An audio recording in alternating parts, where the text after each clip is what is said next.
So my dad bought a car sight unseen. It was described as being in immaculate condition. So today I'm going to check out that car and make sure he isn't making a huge mistake. Quick one before we get into it. If you've ever enjoyed my videos or you're enjoying this video so far, please hit the subscribe button down below. It really helps me to grow the channel. We've just hit our milestone of 1,000 subscribers, so a massive thank you to everyone who's already done that. But yes, please hit that subscribe button down below. It really helps me out. Anyway, without any further ado, let's get into it. You joined me on the way to go and view a Mercedes E280 CDI, a W211, so it's a 2007 model, it's a facelift. The W211 is the third generation E-Class from Mercedes. It was built from 2003 to 2009, with a facelift coming in 2006. Mercedes supposedly spent €2 billion developing this car, so you would expect it to be good. It was available in 3 trim levels: Classic, Elegance and Avant-Garde. Classic was the entry level, with Elegance being softer and more luxurious, and Avant-Garde being the sportier one. There are a number of engine options, with diesels being the most popular. There was the entry level E200 and E220 CDIs, which shared the same inline-4 diesel engine, tuned to either 120 or 148 horsepower pre-facelift, and then 134 and 168 post-facelift. As for the more powerful diesels, the pre-facelift was offered with a straight 6 3.2 litre diesel engine, which in the E280 CDI offered 175 horsepower and 201 horsepower in the 320 CDI. However, the facelift came with a new 3 litre V6 diesel engine, which now produced 187 horsepower in the E280 or 221 in the E320. However, the same engine was used in both of these cars, so with a remap you could achieve similar power figures. As for which is better, the V6 or the inline-6 diesel, people disagree. However, the facelifted cars with the V6 diesel engine solved a lot of electrical problems that the earlier cars had, so it's better to opt for one of those on that basis alone. If you do need something ULEZ compliant, then you can of course opt for one of the petrol variants. You could have the E200 compressor, which used the famed 1.8 litre supercharged inline-4 engine with 161 horsepower pre-facelift or 181 horsepower post-facelift. The entry-level V6 petrol, the E240, offered only slightly higher horsepower at 175 for the pre-facelift, but post-facelift it changed the name to the E230 and offered 201 horsepower. The E320 and the E280 were popular as the more powerful V6 petrol pre- and post-facelift engines respectively. Whilst not as involving to drive as the equivalent 5 Series, the W211 E-Class excelled in long-distance comfort and cruising and is arguably a more luxurious place to be than the BMW. The interior is inoffensive even today, and it somewhat resembles the range-topping S-Class, with plenty of leather and wood on offer if you wish to have it spec'd that way. It could even be optioned with a panoramic sunroof. In fact, one of our subscribers, Ian Davis 1893, commented on the video covering 5 cheap, fast, practical cars, saying how much he liked his, talking about the power, the comfort and the nice handling. Overall, these E-Classes represent a lot of value for money with classic Mercedes styling, and if you can find a nicely maintained example, then it could be a really good buy. So, this one came up. It is at the top end of what these are going for at the moment, but it's only had one previous owner. It's only done, I think, 78,000 miles, and it looks from the pictures to be in very, very good condition. I'll try and do a little bit of filming of looking around the car and what I'm looking for. Got a little list, I can run through that with you another time. So first up, when I arrived, he'd already started the engine, which to me is an instant red flag. I did feel the bonnet and it felt cold, but still I would prefer to have started it myself from cold. Anyway, I listened to the engine and it did sound reasonably smooth. I then started to check around the arches for rust and the wheels for their condition. So the wheels need a refurb, yeah? I saw straight away that the front arches looked okay, but the wheels did need a refurb. The rear arch, however, I did see some rust coming through, which was a bit disappointing as he'd said there was no rust at all.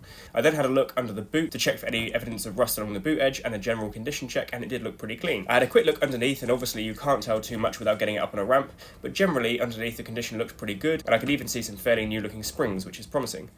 I did notice some imperfections on the rear bumper, which are difficult to see on camera, and then checking the other rear arch I saw similar rust issues. There was a lot of algae on the front wiper array and in the door rubbers, and then I had a quick look inside before going through all of the paperwork. Okay, so that didn't go as planned. I did a full HPI check and history check on the car. I saw that it had, its last previous owner bought it in 2022, November 2022, so about a year ago, and that was a point at which the MOT had expired. So its last MOT was in October of this year, and before that it was October 2021. So someone bought this car when the MOT expired a year ago. Don't know who. He said he took it in Part X, but I'm not sure if that is 100% true. And what this means is that it hasn't actually been serviced for at least 2019. When he said it had full service history, he came out with a stick bag full of Mercedes invoice slips. There was no stamped service book. There was no actual binder, the original Mercedes binder.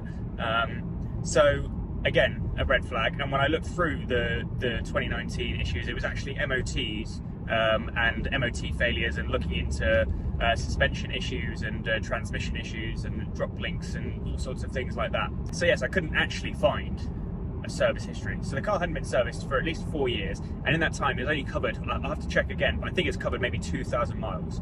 So it needs a service, and a car being sat for that long isn't ideal, especially when you can't actually account for the history in between. And looking around the car, lacquer was peeling off the door pillars, the shiny door pillars on the outside, all across the front wiper arm array area, the bit between the bonnet, like where it collects the water.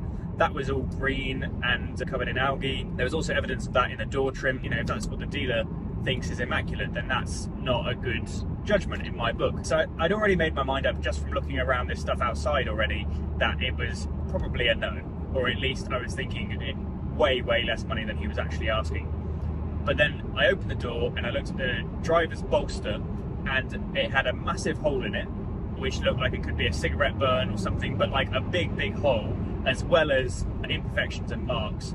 And that's a pain. If it was just coloration on the leather or cracking, then maybe we can do some leather repair. But when it has an actual hole, you've got to either recover the seats, in which case you would struggle to match the whole interior, or you've got to try and find one that's in good condition, that's the same colour, and swap it, which would be very challenging as it is.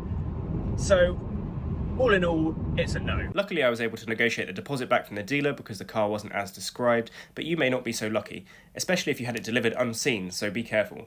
Immaculate doesn't mean the same thing to everyone, and full service history might just mean loads of paperwork. But with all that said and done, I do still think these E211 E-Classes are a good buy, or they can be a good buy. Particularly these E280 and E320 diesels, they share the same engine, so you can get a 280 and remap it, and you're getting 220 horsepower at least, and quite a bit of torque. I can't remember the exact figures. And one of the reasons that they're a good buy is because of ULEZ, so there's less and less places that you can drive these, and if you do happen to live outside of a city, then this could be a good buy for you. So guys, there you go. I hope you found this video interesting, informative, or at the very least entertaining.